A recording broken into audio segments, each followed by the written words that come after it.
Buenos días. Gracias por acudir a esta convocatoria de rueda de prensa de la Vicepresidencia Segunda y Consejería de Sanidad y Servicios Sociales de la Junta de Extremadura.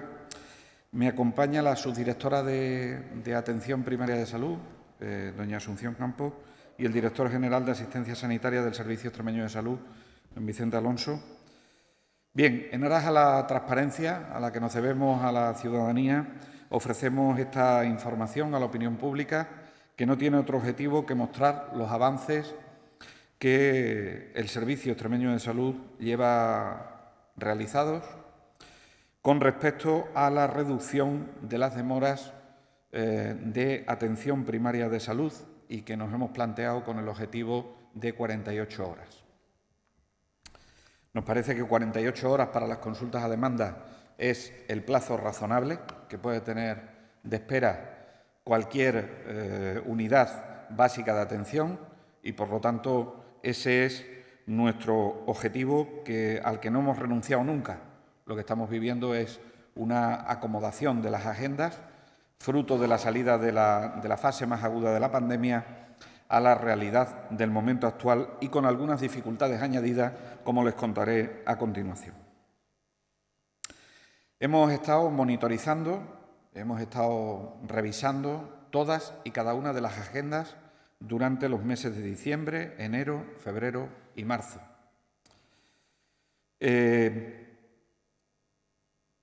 Tenemos que tener en cuenta también que hemos llegado a importantes acuerdos con el Sindicato Médico de Extremadura y, por supuesto, también con el resto de las organizaciones presentes en la Mesa Sectorial de Sanidad, que nos han permitido que podamos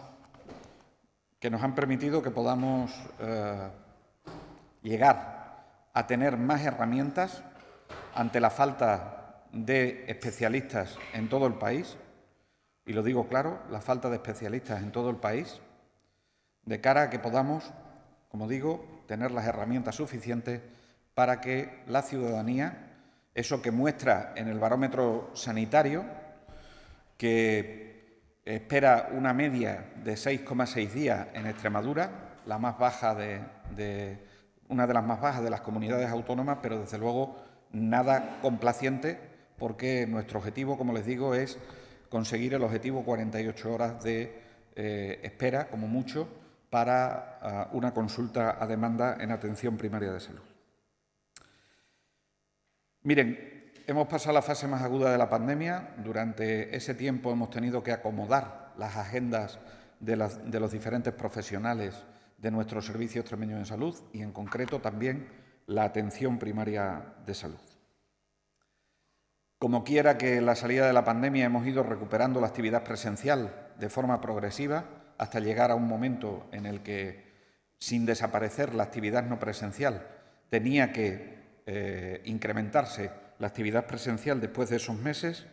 Hemos visto que, como causas de las esperas y de las demoras en atención primaria de salud, no solo estaba la falta de especialistas, sino que también estaban diferentes formas de solicitar la cita en atención primaria, que nos llevaba a una situación donde, dependiendo de cómo la solicitabas, tenías acceso a unos huecos de consulta o acceso a otros huecos de consulta. Es decir, había que poner en orden, había que ordenar las agendas. Las agendas las habíamos quedado a disposición de todos y cada uno de los profesionales, pero en el mes de diciembre ya tuvimos que tomar la iniciativa para poder adecuar ya las agendas a una realidad que estaba absolutamente clara cuando ya había pasado la fase, insisto, más aguda de la pandemia, para que todos los canales, independientemente de por dónde se solicite la cita, sea por el centro de salud online, sea por teléfono o sea de presencia física, pudiesen disponer de huecos las personas para poder ser atendidos en consulta a demanda por sus médicos de familia.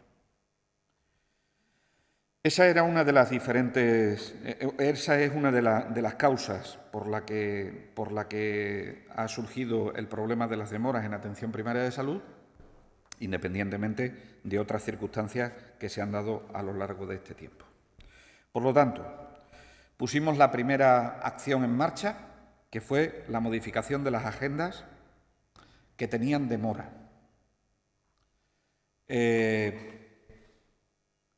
Saben que cuando llegamos al acuerdo en la mesa sectorial con el Sindicato Médico de Extremadura, dijimos que hasta en tanto se absorbía, aunque la consulta tipo era de 36 huecos para poder tener consulta con sus profesionales, con sus médicos de familia, hasta en tanto se arreglaba la situación de espera y en aras al beneficio de los ciudadanos llegamos también a la decisión y al acuerdo de transitoriamente incrementar los huecos de consulta en lugar de 36 a 40. Por lo tanto, primera acción, modificación de las consultas, modificación de las agendas, ordenar las agendas para que todos los canales de solicitar la cita pudiesen tener la misma prioridad para conseguir hueco y, en segundo lugar, acomodar las agendas de aquellos profesionales que tenían demoras, que no eran todos, como les diré ahora, pues tuviesen una consulta mayor en el número de huecos hasta que pudiésemos absorber la demora que teníamos encima de la mesa. La segunda acción, que también deriva del acuerdo al que hemos llegado con el Sindicato Médico y también en la Mesa Sectorial de Sanidad, estaba la implantación de las consultas de tarde que se han puesto en marcha en diferentes zonas de salud.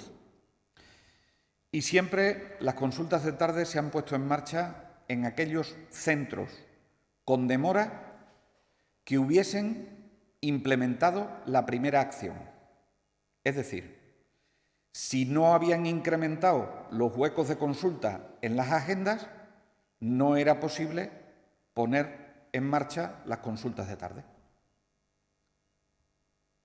Esto tiene su sentido, y el sentido es que se pudiese tener un tiempo para poder ordenar todas las agendas y poder dar respuesta a los ciudadanos en ese tiempo.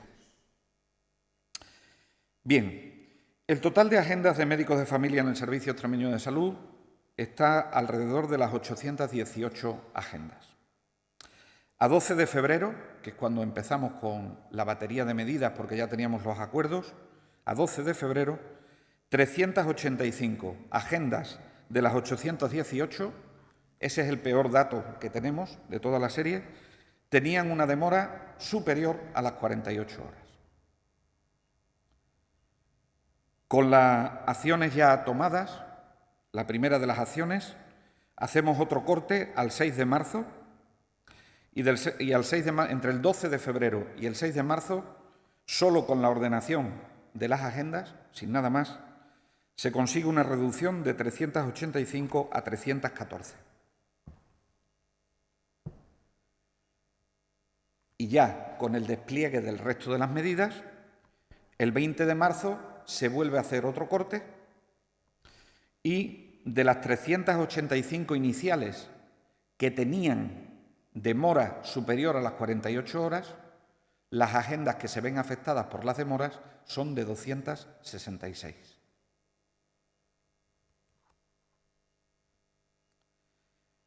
¿Esto pasa en todas las zonas de salud? La respuesta es no. Lo dijimos siempre y lo volvemos a decir. No todas las zonas de salud tienen demora en Extremadura. Se circunscriben y se circunscribían a las zonas con más densidad de población. Por eso tiene sentido las siguientes medidas que vamos a aplicar en los próximos días. Si en lugar de hacer el análisis por agendas, hacemos el análisis por zonas de salud, les digo, en febrero el 37% de las zonas de salud tenían demoras superiores a las 48 horas. En el corte del 6 de marzo, el 30% tenían demoras superiores a 48 horas y el 20 de marzo las zonas de salud que se veían afectadas por las demoras de más de 48 horas habían bajado al 18%. En el último corte realizado el 28 de marzo, 8 días después del último corte del que le estoy hablando, ya son el 12% las zonas de salud que tienen demora.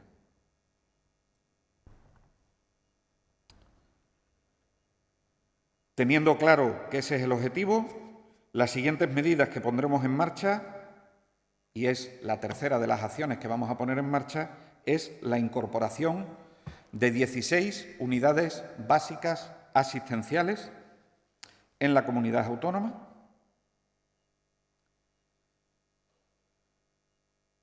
También incorporaremos 8 trabajadores sociales que tendrán el objetivo inicial de poner en marcha la estrategia de participación comunitaria en salud, 10 fisioterapeutas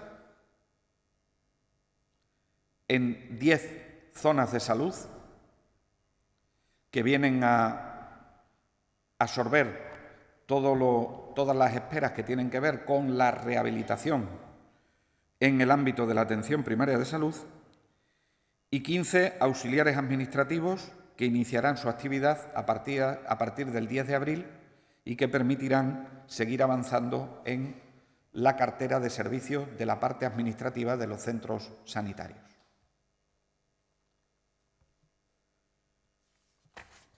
Le doy los detalles de dónde se han implantado consultas de tarde, para que ustedes lo tengan, y también le doy los detalles de dónde se van a implantar las 16 unidades básicas asistenciales, para que ustedes lo tengan.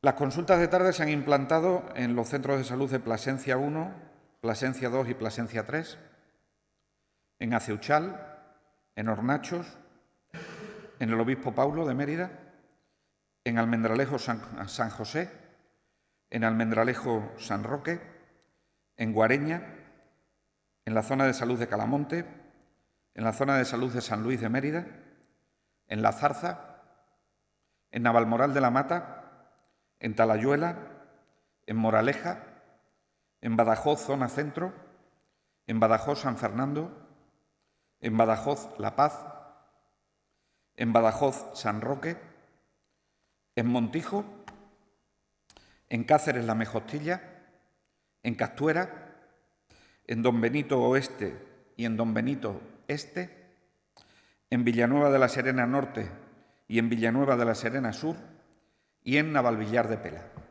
Ahí es donde hemos puesto consultas de tarde. ¿Dónde vamos a implantar las 16 unidades básicas asistenciales? En el área de salud de Navalmoral de la Mata iniciará su actividad el 3 de abril en el Centro de Salud de Navalmoral de la Mata. En el área de salud de Cáceres se incorporará una unidad básica al Centro de Salud de Aldea Moret, que ha debido iniciar su actividad el 29 de marzo, y también en la zona de salud de La Mejostilla, que ha iniciado su actividad el 28 de marzo. En el área de salud de Mérida inician en todas las zonas de salud que les voy a decir su actividad hoy, día 30 de marzo, en la zona de salud Mérida Norte, en la zona de salud Obispo Paulo, en la zona de salud Almendralejo San Roque, en la zona de salud Almendralejo San José, que ahí va la creación de dos unidades básicas asistenciales, en el área de salud de Don Benito Villanueva de la Serena, que inició el día 27 de marzo en el Centro de Salud Don Benito Oeste, en el área de salud de Badajoz, que todas inician el 3 de abril, en la zona de salud de San Roque, en la zona de salud de Montijo, en la zona de salud de San Fernando, con 2 unidades básicas asistenciales, y en la zona de salud de Valdepasillas, con 2 unidades asistenciales. Y por último, ya creada e iniciada su actividad en el Centro de Salud Zafra 1 del área de salud de Llerena Zafra. Con esto lo que pretendemos es que a lo largo de la primera quincena del mes de abril, ese 12% de las zonas de salud que en este momento tienen demoras estructurales superiores a las 48 horas puedan llegar a demoras estructurales. Esto no quiere decir que mañana hay un determinado problema de una contingencia en un determinado centro de salud y se da un médico de familia de baja y no tengamos un problema para hacer la acumulación. Pero para eso también tenemos respuesta en los acuerdos con las organizaciones sindicales a las que hemos llegado, ¿no? Creo que el esfuerzo ha sido mayúsculo por parte de los profesionales, y se lo quiero agradecer, por parte de las gerencias de área, y se lo quiero agradecer, y por parte de la Dirección General de Asistencia Sanitaria y, en concreto, de la Subdirección de Atención Primaria, y se lo quiero agradecer. El objetivo, insisto, 48 horas, que es lo asumible en las consultas a demanda que tienen los profesionales que trabajan en el ámbito de la atención primaria de salud. Para las consultas de renovación de tratamientos se puede esperar y se puede programar, pero para lo que son las consultas a demanda, el objetivo son 48 horas. Y eso es lo que tenemos por lo que tenemos que velar y lo que tenemos que conservar, porque para nosotros, para Extremadura, la atención primaria de salud es muy importante, donde tenemos más de un 90% de la población que tiene aseguramiento público y donde además tenemos una población envejecida, más envejecida que otras partes de España y muy dispersa en el territorio. ¿Preguntas sobre este o sobre cualquier otro tema?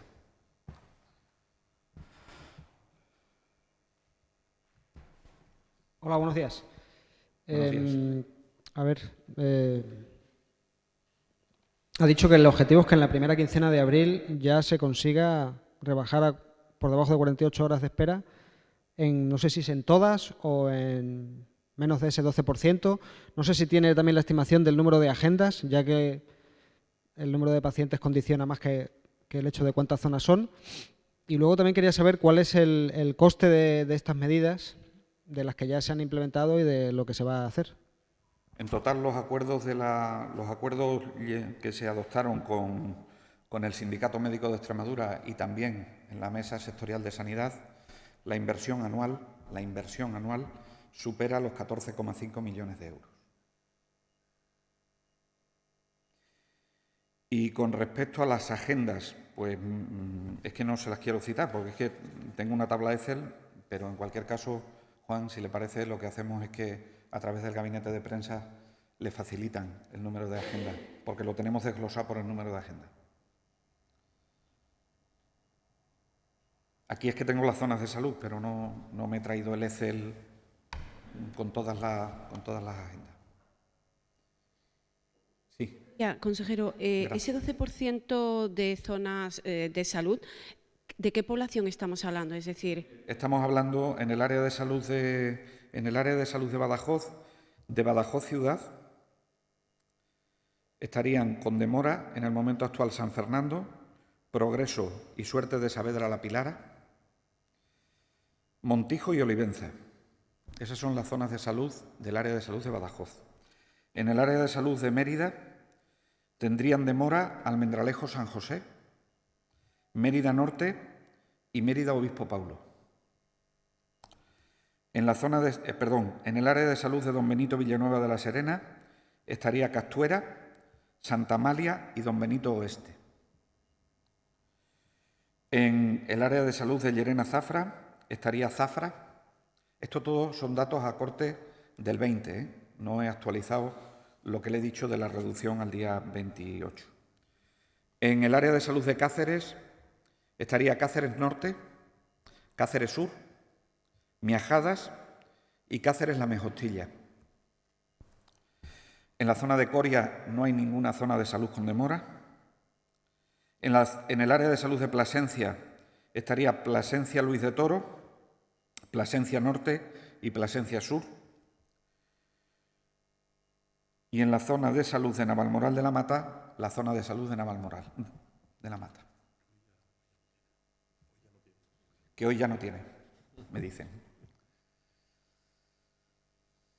Si recuerdan, lo que nosotros habíamos previsto del objetivo 48 horas eran meses, en concreto 3 meses, era el objetivo que nos habíamos propuesto. Yo les dije que ese era en el peor de los escenarios y afortunadamente las previsiones se están cumpliendo, que lo vamos a poder hacer en menos tiempo para beneficio de las personas. Sí. Y una cosa más, ¿de qué se encargan las unidades básicas asistenciales? ¿Cuál es su trabajo? Unidades básicas asistenciales es un médico y una enfermera. Eso es una unidad básica asistencial, que trabajan pues, en horario de atención. Es decir, estas unidades básicas asistenciales que se incorporan es un médico y una enfermera que se incorpora a todas estas zonas de salud que acabo de decir, se le asignará un cupo que se le detraerá de los pacientes, de los pacientes que tienen asignados los otros médicos y enfermeros de la zona y, por lo tanto, el tamaño de los cupos global será menor por profesional.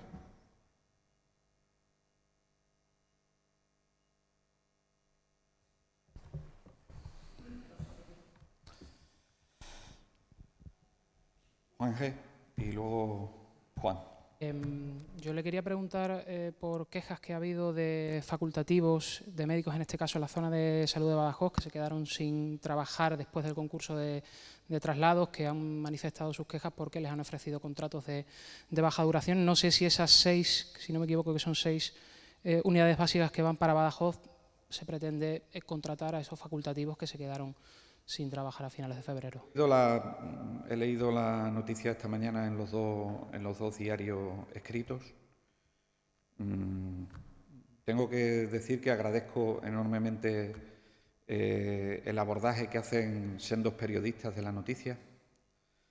Se pone de manifiesto que lo que se está ofreciendo son contratos prolongados donde hacen falta esos contratos prolongados.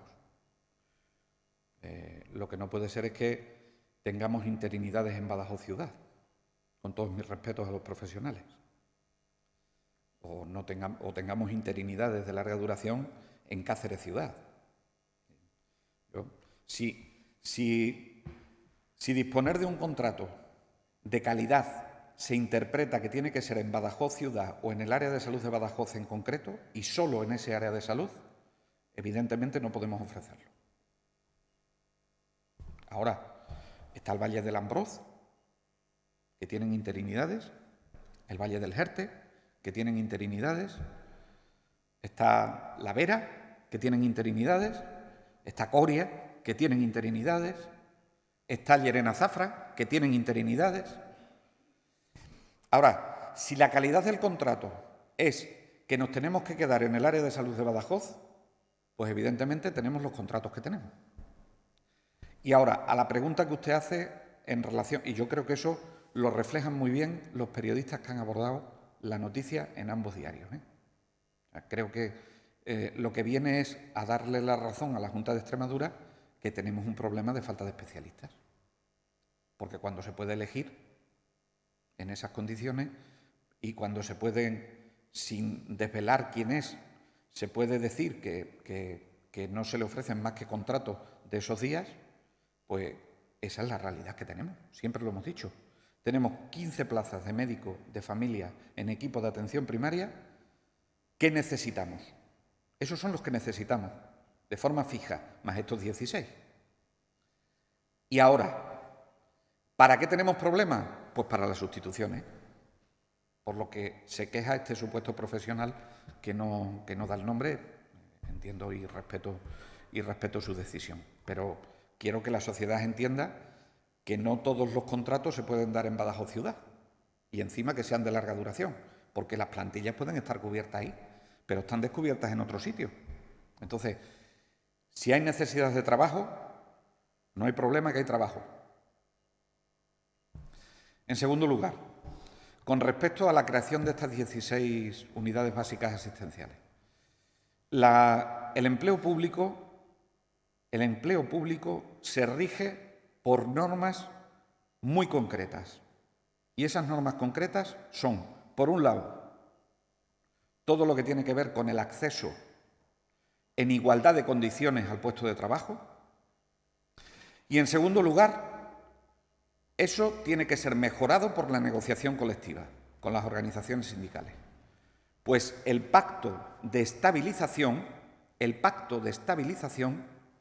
lo que dice es que hay que ofrecer el 50% de los nuevos puestos a promociones internas y el 50% a la bolsa de trabajo. Como yo desconozco quiénes son esas personas, esos facultativos que hacen esa reclamación, pues desconozco qué puesto en la lista ocupan y si le van a llegar las interinidades o no le van a llegar las interinidades. Pero desde luego lo que está claro es que nosotros tenemos que cumplir con lo que pactamos en la negociación colectiva. Y así es como se cubrirán las plazas.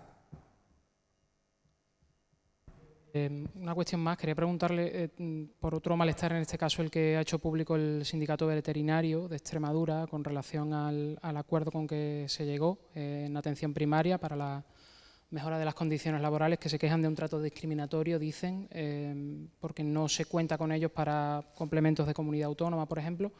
Creen que se han quedado fuera de ese acuerdo, incluso han manifestado que no descartan acciones judiciales. No sé cuál es la valoración que se hace. Están en su derecho. Desde luego no se ha tenido ningún trato discriminatorio. En la mesa sectorial, el Sindicato Veterinario de Extremadura va en coalición con el Sindicato Médico de Extremadura. En la mesa sectorial no se ha pedido nada en ningún momento en relación con eso que dice el Sindicato Veterinario de Extremadura. El complemento de comunidad autónoma no existe ya, está subsumido en un concepto retributivo desde hace mucho tiempo, por lo tanto, exactamente no sé a qué se refieren. Y con respecto a las condiciones de acumulaciones y demás, pues que si no lo han pedido su organización que le engloba en la mesa sectorial, es difícil que nos podamos adaptar. Dicho esto, yo he tenido reuniones con el Sindicato Veterinario de Extremadura y le he dicho que tenemos necesidad de, afortunadamente, que estamos teniendo posibilidades del incremento del trabajo de los veterinarios de mataderos, puesto que han venido proyectos de inversión muy importantes en los mataderos y que estamos dispuestos a hablar en la incentivación de esos profesionales. Pero lo que quiero dejar claro es que rechazo cualquier tipo de calificación como discriminación de esta Administración a los veterinarios y a los farmacéuticos de los equipos de atención primaria.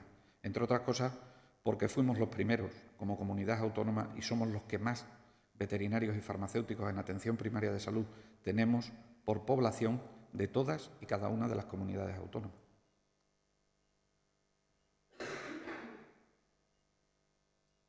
Buenos días. Juan Soriano había pedido la palabra, ¿no? Vale. Vale. Yo quería la valoración de la Junta acerca de la gestación subrogada, ahora que está tan en habla estos días. Yo creo que lo tenemos absolutamente claro. Lo hemos dicho por activa y por pasiva también en la Asamblea de Extremadura. Nuestro rechazo es total a la gestación subrogada. Ni es beneficioso para los padres biológicos, ni es beneficioso para los niños.